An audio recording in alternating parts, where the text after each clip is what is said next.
Bismillahirrahmanirrahim.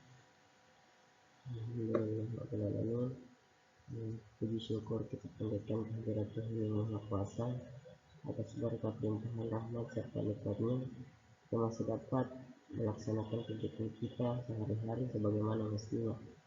Jangan lupa juga salawat serta salam kita junjungkan kepada Nabi Muhammad Rasulullah SAW yang telah membawa kita dari jalan kegelapan menuju zaman terang benderang seperti sekarang ini. Oke, perkenalkan, nama saya Puji Alamsyah dari kelas A dengan NIM 1122028. Adapun materi yang akan saya bawakan judulnya yaitu jenis-jenis pencernaan ternak dan mekanismenya. Rumusan masalah. Yang pertama, apa itu yang dimaksud dengan sistem pencernaan? Yang kedua, apa saja jenis-jenis pencernaan yang ada pada ternak? Dan yang ketiga, bagaimana mekanismenya?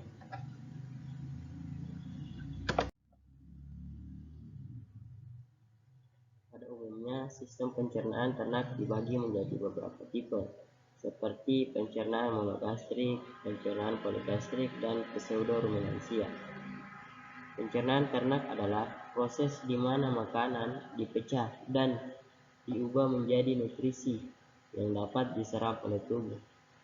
Tujuan pencernaan ternak adalah untuk memenuhi kebutuhan nutrisi hewan, memperoleh energi, mempertahankan keseimbangan tubuh, dan mendukung pertumbuhan dan produksi yang optimal.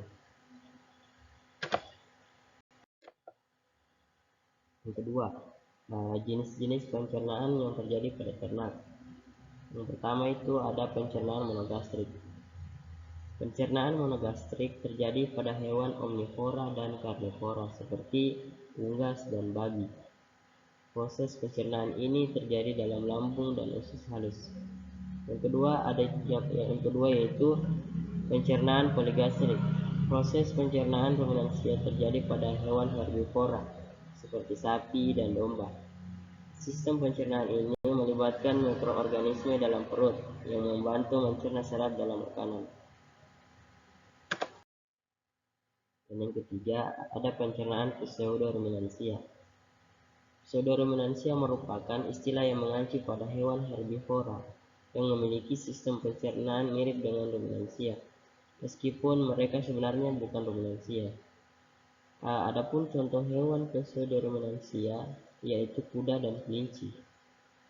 Sistem pencernaan mereka melibatkan perut yang kompleks dengan beberapa kompartemen mirip dengan sistem pencernaan ruminansia seperti sapi. Yang ketiga yaitu mekanisme dan pencernaan monogastrik dan mekanisme kerjanya. Pencernaan monogastrik merupakan proses pencernaan yang terjadi pada hewan omnivora dan karnivora, contohnya ayam dan babi. Pencernaan ini terjadi di dalam lambung dan usus halus. Pencernaan ini dimulai di mulut, tetapi kalau pada unggas tidak terjadi pencernaan pada parunya. Kalau pada babi dia dengan punyahan dan tindakan enzim saliva.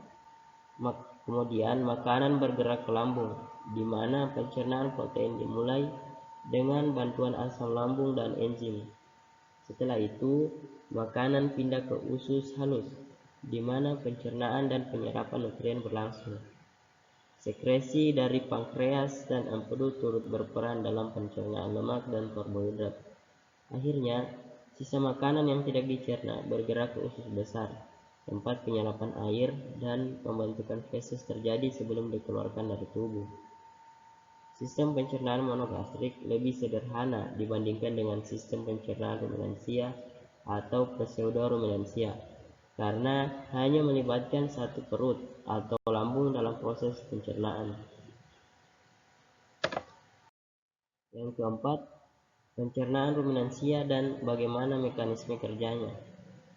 Pencernaan ruminansia merupakan proses pencernaan pada hewan herbivora seperti kambing, kerbau, domba, dan sapi. Makanan yang dikonsumsi oleh hewan ini akan melewati 4 kompartemen pencernaan, yaitu rumen, retikulum, omasum, dan abomasum.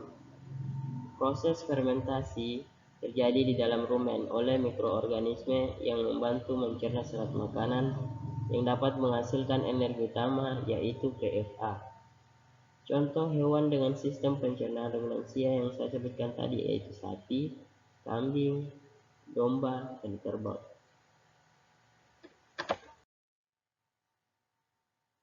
Dan yang terakhir yaitu yang kelima, pencernaan pseudoruminansia dan mekanisme kerjanya. Pencernaan pseudoruminansia merupakan proses pencernaan pada hewan seperti pada kuda dan kelinci.